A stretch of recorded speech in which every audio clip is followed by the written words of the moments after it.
Hello అండి. నమస్కారం. ఎలా ఉన్నారు అందరూ? బాగున్నారా? మీరందరూ ఆనందంగా, ఆరోగ్యంగా ఉండాలని ఎప్పుడూ కోరుకుంటూ ఉంటాను. ఆరోగ్యంగా ఉండాలంటే ఇంటి వంట తినాలి మరి. అందుకే ఇంటి వంట తిందాం, ఆరోగ్యంగా ఉందాం. ఈరోజు కూడా ఒక మంచి రెసిపీతో వచ్చేసానండి. ఈరోజు ఈ వీడియోలో వారానికి సరిపడా టిఫిన్స్ రోజుకో రకంగా చేసుకొని, ఒకే రకం పిండిని రుబ్బుకొని ఏ విధంగా చేసుకోవాలో చేసి చూపిస్తానండి. రోజుకో రకంగా చేసిన టిఫిన్ మళ్ళీ చేయకుండా వారానికి సరిపడా టిఫిన్స్ ఒకే పిండిని రుబ్బుకొని ఏ విధంగా చేసుకోవాలో ఈ వీడియోలో చూపిస్తానండి. అలాగే ఒక స్పెషల్ చట్నీ కూడా చూపిస్తాను. పుట్నాల పప్పు, పల్లి పచ్చడి, కొబ్బరి పచ్చడి కాకుండా ఒక స్పెషల్ చట్నీ కూడా చేసి చూపిస్తాను.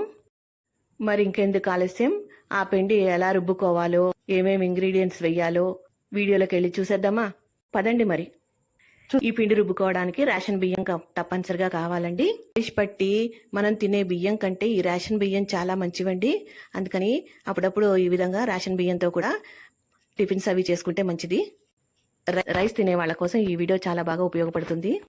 ఈ టిఫిన్స్ చేసుకోవడానికి, పిండి రుబ్బుకోవడానికి ముందుగా మనము రేషన్ బియ్యం తీసుకోవాలండి. రేషన్ బియ్యము 2.5 కప్పులు తీసుకోవాలి. నేను చూపిస్తున్న కొలతలు పావు డబ్బా అండి. పావు 250 గ్రాముల వరకు ఉంటుందండి.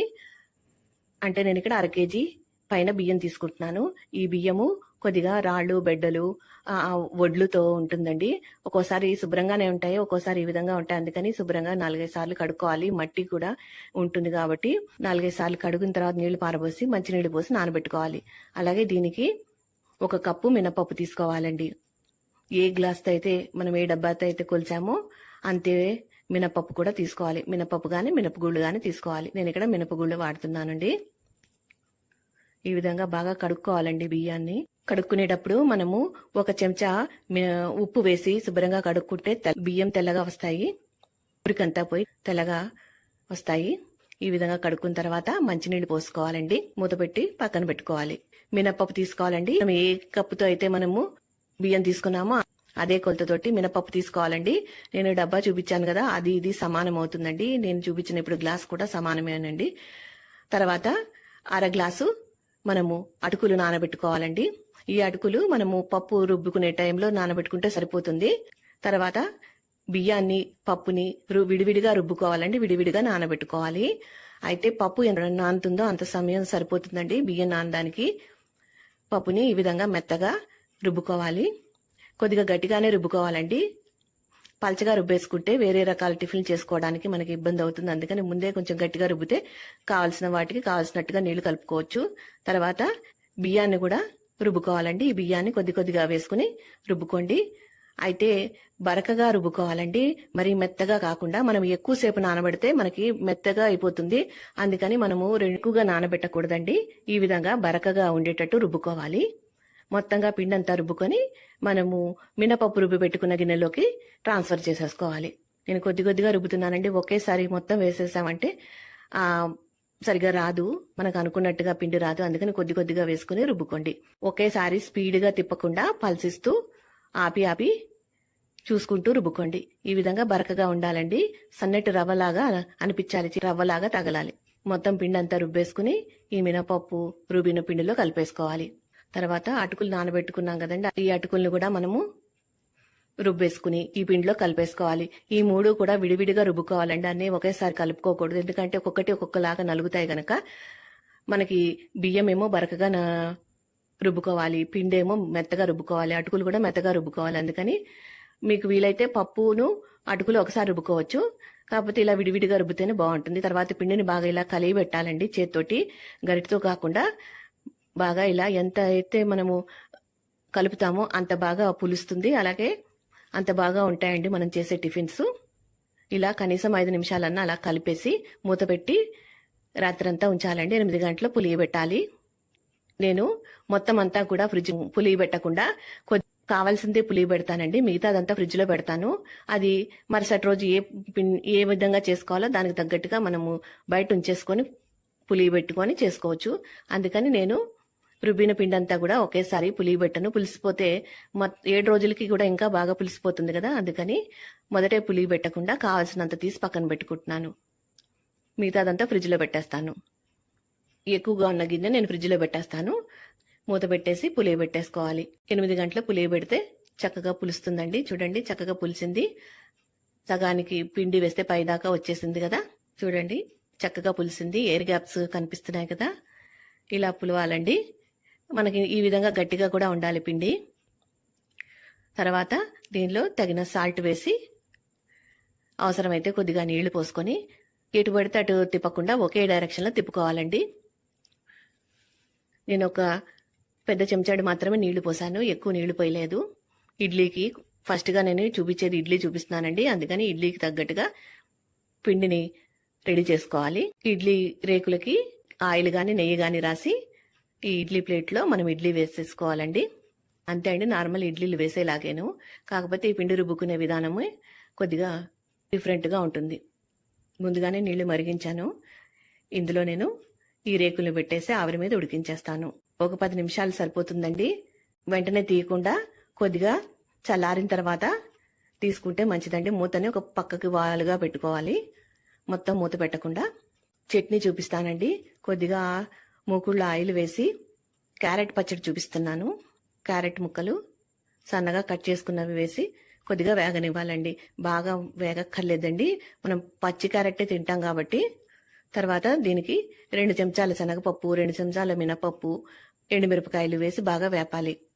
ఈ వేగిన మిశ్రమాన్ని మనము మిక్సీ జార్లో వేసుకుని ముందుగా మిక్సీ పట్టుకోవాలి. లో ఫ్లేమ్లో వేయించుకోవాలండి.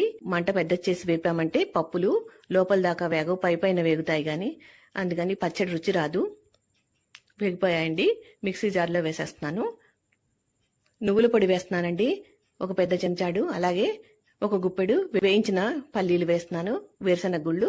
అలాగే క్యారెట్ వేయించిందంతా కూడా వేసేసి ఇక్కడ చింతపండు బదులు పులుపు కోసం మామిడికాయ ముక్కలు వేస్తున్నానండి. తర్వాత రుచికి సరిపడా ఉప్పు వేసుకోవాలి. 4-5 వెల్లుల్లి రెబ్బలు వేసుకోవాలి. అలాగే ఒక అర చెంచా జీలకర్ర, కొద్దిగా నీళ్లు వేసి మెత్తగా మిక్సీ చేసుకోవాలండి. దీనికి తాలింపు వేసుకోవాలి. ఆవాలు, జీలకర్ర, శనగపప్పు, మినపప్పు, కరివేపాకు, అలాగే 2-3 పచ్చిమిరపకాయలు చీలికలుగా చేసి వేగిన తర్వాత ఈ పచ్చడిలో పోపు కలిపేసుకోవాలండి. అంతే అండి, ఈ స్పెషల్ చట్నీ రెడీ అవుతుంది. ఇడ్లీకు కానీ దోశకు కానీ ఏ టిఫిన్లోకైనా బాగుంటుంది. మనము పుట్నాల పప్పు, కొబ్బరి, పల్లీలు పచ్చడి కాకుండా ఈ విధంగా కూరగాయలతో అప్పుడప్పుడు మన బ్రేక్ఫాస్ట్లో కూరగాయలతో పచ్చడి చేసుకుంటే చాలా బాగుంటుందండి, ఆరోగ్యానికి కూడా మంచిది.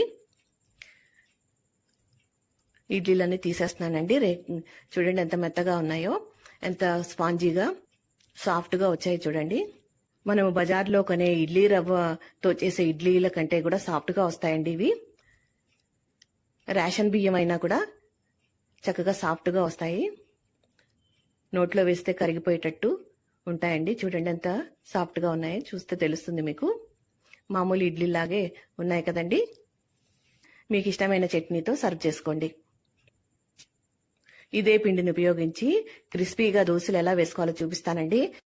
మనం ఇడ్లీకి ఏ విధంగా అయితే కలిపి పెట్టుకున్నామో ఆ బ్యాటర్ తోటే వేయొచ్చండి, మళ్ళీ నీళ్ళేం కలపక్కర్లేదు. క్రిస్పీగా కావాలంటే అదే పిండిని మనకి ఎంత కావాలో అంత వేసి చక్కగా పెనం అంతా కూడా పరుచుకోవాలి, పల్చగా స్ప్రెడ్ చేసుకోవాలి.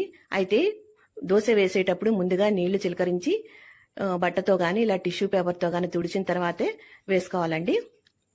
పైనంతా పిండంతా ఎగిరిపోయిన తర్వాత కొద్దిగా ఆయిల్ వేసుకొని రెండో పక్కకు కాల్చుకోవాలి. 1 స్పూన్ ఆయిల్ వేసానండి.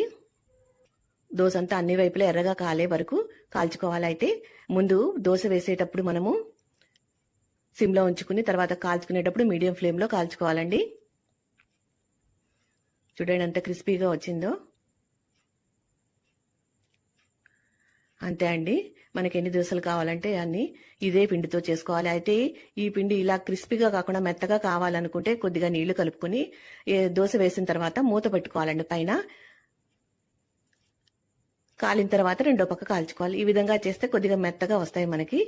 ఇలా క్రిస్పీగా కావాలంటే ఇడ్లీ పిండి ఏ విధంగా అయితే మనం కలుపుకున్నామో ఆ ఇడ్లీ పిండి తోటే మనం ఈ విధంగా దోశ వేసుకోవాలంటే మనకి దోశ వేసుకోవాలి. క్రిస్పీగా రావాలంటే కొద్దిగా గట్టిగానే ఉండాలి పిండి. ఇడ్లీ పిండి ఏ విధంగా ఉండాలో ఆ విధంగా ఉంటే సరిపోతుంది. చూడండి చుట్టూ ఎర్రగా కాలింది. వీటిపైన మనకు ఉల్లిపాయలు, పచ్చిమిరపకాయలు అన్ని కూడా వేసుకుని కూడా కాల్చుకోవచ్చు. ఈ విధంగా ఒకే రకం పిండి తోటి మనం 2 రకాలైతే చూపించాను. క్రిస్పీగా ఉందండి. ఇలా మనం ఫోర్క్తో గీస్తే సౌండ్ కూడా వస్తుంది. మరొక రెసిపీ చూపిస్తానండి. ఇదే ఇడ్లీ పిండిలో మనము కొద్దిగా పెసరపప్పు, శనగపప్పు కడిగి పెట్టుకొని ఈ పిండిలోనే నానబెట్టుకోవాలండి. గంట సేపు నానబెడితే సరిపోతుంది. మళ్ళీ విడిగా నానబెట్టి ఇందులో కలిపామంటే పలచనైపోతుంది పిండి. అందుకని ఆ పిండిలోనే నానబెట్టుకోమని చెప్తున్నాను. ఇవి పునుగులు వేసి చూపిస్తానండి. ఈ పునుగులు వేయడానికి కావాల్సిన పిండి తీసి పెట్టుకుని అందులో శనగపప్పు, పెసరపప్పు ఒక గుప్పెడు వేసుకుని కడిగి అందులోని పిండిలో నానబెట్టేసుకోండి. తర్వాత ఉల్లిపాయ తరుగు, పచ్చిమిరపకాయ తరుగు, నేను ఇక్కడ క్యాప్సికమ్ తరుగు కూడా వేసుకుంటున్నానండి. హెల్దీగా తినొచ్చు అని చెప్పి బ్రేక్ఫాస్ట్లో హెల్దీగా తింటే మంచిది. కూరగాయలు అన్నీ వేస్తే హెల్దీ బ్రేక్ఫాస్ట్ అవుతుందని చెప్పి ఇలా కూరగాయలు వేస్తున్నాను. అలాగే కొత్తిమీర తరుగు, కరివేపాకు తరుగు, క్యారెట్ తురుము ఇవన్నీ వేసి బాగా కలుపుకోవాలండి. కొద్దిగా గరిటె జారుడుగా ఉంటే సరిపోతుందండి ఈ పిండి. రుచికి సరిపడా ఉప్పు వేసుకోండి. అలాగే ఒక పావు చెంచా పసుపు వేసుకోండి. మీకు పసుపు ఇష్టం లేకపోతే స్కిప్ చేయొచ్చు. అలాగే ఒక చెంచా ఆయిల్ వేసుకొని బాగా కలుపుకోండి. తర్వాత గుంత పొంగనాల పాత్ర పెట్టేసుకొని పాత్రలో ఒక్కొక్క గుంటలో ఒక పావు చెంచా ఆయిల్ వేసుకోండి. పిండిని కొద్దిగా ఈ గుంటల్లో నింపేయండి. అన్ని గుంటల్లోనూ మనము ఈ విధంగా ఈ పిండిని నింపేసుకొని మూత పెట్టేసి సన్నని మంట మీద కాల్చుకోవాలండి. ఒక పక్క కాలిన తర్వాత రెండో పక్కకు తిప్పుకోవాలి. మెల్లగా ఒక స్పూన్ సహాయంతో రెండో పక్కకి టర్న్ చేసుకోవాలండి. గుంత పొంగనాలు రెడీ. క్రిస్పీగా స్పాంజీగా ఉండే గుంత పొంగనాలు ఒకసారి చేసుకున్నారంటే మళ్ళీ ఈ విధంగానే పిండి రుబ్బుకొని చేసుకుంటారండి. వారానికి సరిపడా మనకి ఈ టిఫిన్స్ చేసుకోవచ్చు ఒకసారి రుబ్బు పెట్టుకుంటే. ఈసారి మూత పెట్టకుండా కాల్చుకోవాలి. రెండో పక్క కూడా ఎరగ కాలేయండి. అంతే అండి. తీసేసుకుని సర్వ్ చేసుకోవడమే. ఇష్టమైన చట్నీతో లేదా ఏదైనా ఊరగాయతో సర్వ్ చేసుకోండి. మొత్తం అన్ని తీసేసుకొని సర్వ్ చేసుకోండి. తర్వాత ఇదే పిండిని మనము రొట్టెలా ఎలా కాల్చుకోవాలో చూపిస్తాను. ప్యాన్లో ఒక చెంచా ఆయిల్ వేసి ఈ పిండిని వేసేసి పల్చగా స్ప్రెడ్ చేసుకోవాలి. కావలసిన మందంలో స్ప్రెడ్ చేసుకోండి. చక్కగా పిజ్జా లాగా ఉంటుందండి పిల్లలు తినడానికి. పిల్లలకైతే బటర్తో కాల్చండి లేదా ఒక చెంచా నెయ్యి వేసి కాల్చండి. హ్యాపీగా తినేస్తారు. దీన్ని మూత పెట్టి ఎర్రగా కాల్చుకోండి. ఒక పక్క కాలిన తర్వాత రెండో పక్క కాల్చుకోండి. ఇది కాల్చుకోవడానికి కొద్దిగా ఆయిల్ ఎక్కువే పడుతుందండి. ఆయిల్ వేస్తేనే టేస్టీగా ఉంటుంది. రెండు పక్కల ఎర్రగా కాలిందండి. దీన్ని ఇలా కట్ చేసి పీసెస్ కింద చేస్తే ఈజీగా తినేస్తారని కట్ చేసి చూపిస్తున్నాను. బ్రేక్ఫాస్ట్లో కానీ ఈవినింగ్ స్నాక్ లాగా కానీ పెట్టొచ్చండి పిల్లలకి. ఈ విధంగా చేసి ఈ పొంగనాలు కానీ ఈ అట్టు కానీ. అలాగే దీన్ని టమాటా సాస్తో కానీ చట్నీతో కానీ ఏదైనా మీకు ఇష్టమైన చట్నీతో కానీ ఊరగాయతో కానీ సర్వ్ చేసి తినొచ్చండి. ఈ అట్టు కూడా చాలా రుచిగా ఉంటుంది. దీనికి చట్నీ అది ఏం లేకపోయినా కూడా ఉట్టిగా కూడా తినేయచ్చండి. పిల్లలకి లంచ్ బాక్స్లో పెడితే చాలా ఇష్టంగా తింటారు. అలాగే బ్రేక్ఫాస్ట్లో కానీ డిన్నర్లో కానీ తినొచ్చండి. మరొక రెసిపీ చూపిస్తానండి. ఊతప్పం చూపిస్తాను. కావాల్సిన పిండి తీసుకొని అందులో 2 చెంచాల మైదా పిండి వేసుకోండి. ఇడ్లీ బ్యాటర్ లాగా కలుపుకోండి. దానిలో ఒక పావు చెంచా వంట సోడా వేసుకోండి. అలాగే రుచికి సరిపడా ఉప్పు వేసుకోండి. వేసుకొని బాగా కలుపుకోండి. తర్వాత పెనం వేడెక్కాక ఆయిల్ వేసుకోండి. ఒక చెంచా మందంగా ఈ పిండిని వేసుకొని ఊతప్పంలా స్ప్రెడ్ చేసుకోండి. పైన ఉల్లిపాయ ముక్కలు, పచ్చిమిరపకాయ ముక్కలు, క్యారెట్ తురుము, టమాటా ముక్కలు ఇలా మీకు ఏది ఇష్టమైతే అది వేసుకోవచ్చు. నేను ఇక్కడ టమాటా ముక్కలు, పచ్చిమిరపకాయ ముక్కలు వేస్తున్నాను. కొత్తిమీర కొద్దిగా మూత పెట్టి కాల్చుకోవాలండి. ఒక పక్క కాలాక రెండో పక్క ఒక 1/2 నిమిషం కాల్చి తీసేసుకోవాలి. అడుగున క్రిస్పీగా పైన మెత్తగా హెల్దీగా ఇలా ఊతప్పం అయితే వేసుకోవచ్చండి ఈ పిండితోటి. మరొకటి వేసి చూపిస్తున్నాను. ఎంత మందంగా కావాలంటే అంత మందంగా వేసుకోవచ్చు. నేను ఇక్కడ గరిటెన్నర పిండి వేసి ఇలా కొద్దిగా ఊతప్పంలా స్ప్రెడ్ చేస్తున్నాను. మరీ పల్చగా కాకుండా మరీ మందంగా కాకుండా మీడియంగా వేసుకుంటున్నాను. పైన ఉల్లి చక్కగా ఇలా స్పాంజీగా వచ్చింది చూడండి. చక్కగా కన్నాలుగా ఎలా ఉందో ఊతప్పం. చక్కగా మనము హోటల్లో తిన్నట్టుగానే ఉంటుందండి ఈ ఊతప్పము. అడుగున క్రిస్పీగా పైన మెత్తగా ఈ విధంగా రెండు వైపులా కాల్చుకొని సర్వ్ చేసుకోవడమేనండి. ఇష్టమైన పచ్చడితో. పచ్చడి ఏమి లేకపోయినా కూడా తినొచ్చండి. చక్కగా హెల్దీగా వెజిటేబుల్స్ వేసాం కదా. ఊతప్పం కూడా మీరు కూడా ట్రై చేసి మీకు ఎలా కుదిరిందో నాకు కామెంట్స్లో చెప్పండి. ఈ పిండిని ఉపయోగించి మనము పునుగులు ఎలా వేయాలో చూపిస్తానండి. కావాల్సినంత పిండి తీసుకొని దానికి 4-5 చెంచాల బియ్య పిండి కలుపుకోవాలి. తర్వాత ఉల్లి తరుగు, కొత్తిమీర తరుగు, పచ్చిమిరపకాయల తరుగు, కరివేపాకు తరుగు ఇవన్నీ కూడా వేసి బాగా కలుపుకోవాలి. తర్వాత రుచికి సరిపడా ఉప్పు వేసుకోవాలి. అలాగే జీలకర్ర వేసుకోవాలండి, ఒక అర చెంచా.